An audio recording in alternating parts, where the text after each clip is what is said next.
Саламатсыздар ма, құрметті оқушылар. Бүгін біз алгебра сеансының 2-19 есепті шарамыз. Бұл жерде модуль берілген. Енді мына модульді ішінен біресе оң, біресе теріс сан шығарып екі рет аламыз. Яғни бірінші А жағдайы x квадрат минус, яғни оң болған кезде 3x-тің өзі болады, тең 0 болады.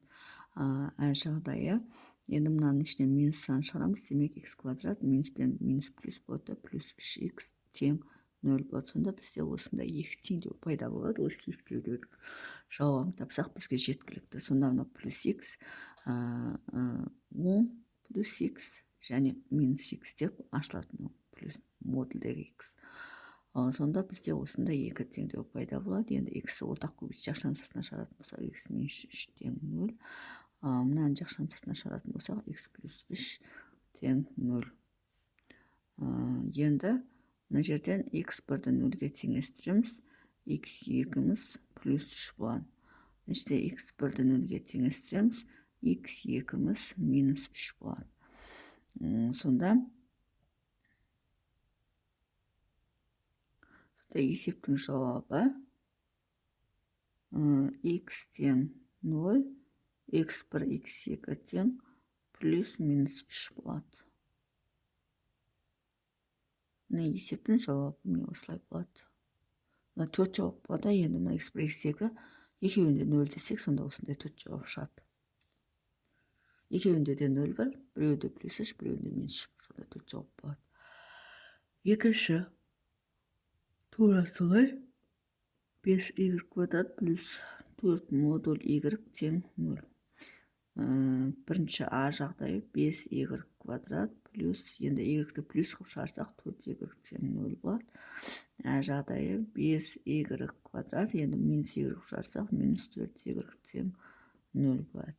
Осы жерде y жақшаның сыртына шығарсақ 5y плюс 4 тең 0 болады. Бұл жерде y жақшаның сыртына шығарсақ 5y минус 4 тең 0. Енді мына жерде y1-міз 0-ге тең болады. y2-міз минус 4 бөлінген 5-ге тең болады. Мына жерде y1-міз 0-ге тең болады. y2-міз плюс 4 бөлінген 5 болады. Сонда есептің жауабы y тең 0, яғни y1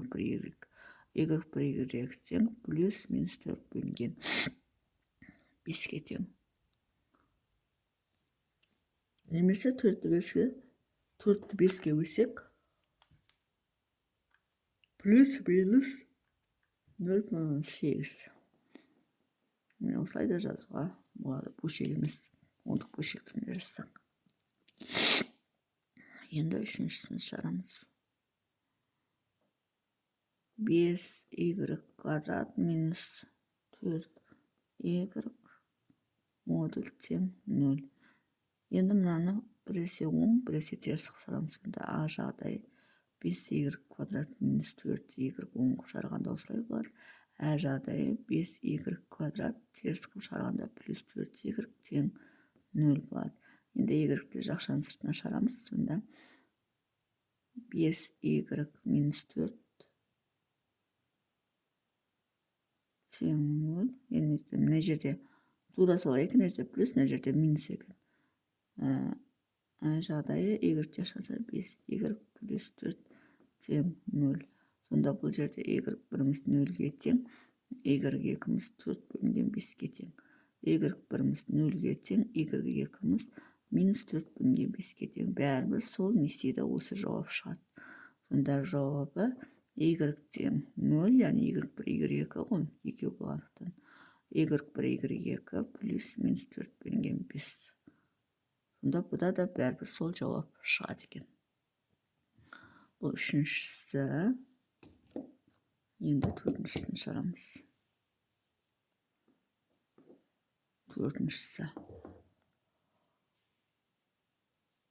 2y квадрат плюс 3u минус 5u тең 0. Ал енді шекетті екі жағдайда 2u квадрат, енді плюс қыласатын болсақ, плюс 3u минус 5u тең 0. Жағдайы 2u квадрат минус 3u болады. Енді мынаны теріс қып шығарамыз, минус 3 минус 5 бұл тең 0. Енді осы теңдеуді, екі теңдеуді шығарсақ, біз есептің жауабы болады. Мына 2u квадрат сол кейін шығады да, мына екеуі қосылып, минус 2u болады. Тең 0. Теңдіктің екі жағында коэффициенттерін екіге бөліп тастаймыз. Сонда u квадрат минус u тең 0 болады. Енді бір u'ды жақ жағының сыртына шығарсақ, u минус 1 тең 0 болады. Сонда u біріміз 0-ге тең болады, u екіміз 1-ге тең болады. Бұл біріншісі. Енді екіншісі мына жерде 2u квадрат, мына екеуін қоссақ, минус 8u болады, тең 0 болады. Теңдіктің екі жағында екіге бөліп тастаймыз. Сол кезде бізде u квадрат минус 4u тең 0 болады. Енді u'ды жақ жағының сыртына шығарамыз. u минус 4 тең 0 болады. u біріміз 0-ге тең, u екіміз плюс 4-ге тең. Сонда бізде осындай 4 жауап шығады. Яғни жауабы u1, u екіміз 0-ге тең, u1, u екіміз u біріміз 1-ге тең, u3, u4-іміз 4-ге тең. Енді 4-ге болғандықтан осылай ала берейік.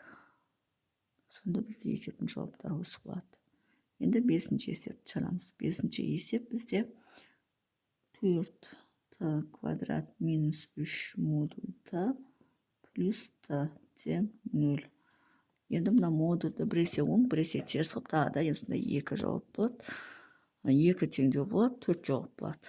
Ал енді шекеттік а жағдайы 4t квадрат. Енді мынаны плюс қылып шығаратын болсақ, минус 3t-ның өзі болады, плюс t тең 0 болады. А жағдайы 4t квадрат. Енді мынаны минус қылып шығарсақ, плюс 3t тең 0 болады. 4t квадрат, мына екеуін қосатын болсақ, минус 2t тең 0. Теңдіктің екі жағында коэффициент екіге бөліп тастаймыз. Сол кезде 2t квадрат минус t тең 0 болады. Енді сол жерден t-ның жақ жағының сыртына шығарсақ, 2t минус 1 тең 0 болады. t біріміз 0-ге тең, t екіміз 1 бөлінген 2-ге тең. Бірінші теңдеу. Енді 4t квадрат. Енді 3t-ға t-ны қоссақ, бізде 4t болады, тең 0 болады. Теңдіктің жағында 4-ге бөліп тастаймыз коэффициентке. Сонда t квадрат плюс t тең 0 болады. Енді t-ның жақ жағының сыртына шығарсақ, t плюс 1 тең 0 болады. Сонда t біріміз 0-ге тең, t екіміз минус 1-ге тең. Сонда есептің жауабы t1, t екіміз 0-ге тең, t үшіміз 2-ден 1-ге тең, t төртіміз минус 1-ге тең. Сонда міне осы секілді 3 жауап аламыз. Алтыншысын шығарамыз енді. 2m квадрат плюс модуль m минус 7m тең 0. Енді плюс m минус m екі жағдайда шығарамыз. А жағдайы 2m квадрат плюс m минус 7m тең 0. А жағдайы 2m квадрат минус m минус 7m тең 0. Яғни мынаны бірінші плюс қылып аштық, екінші жағдайда минус қылып аштық. Енді 2m квадрат, мына екеуі қосылып минус 6m тең 0 болады. Теңдіктің жағында екіге бөліп тастаймыз коэффициент. Сонда m квадрат минус 3m тең 0 болады. m-ді жақ жағының сыртына шығарсақ, m минус 3 тең 0 болады. m біріміз 0-ге тең, m екіміз 3-ге тең. Енді мына жерде 2m квадрат болады, мына екеуін қоссақ минус 8m болады, тең 0 болады.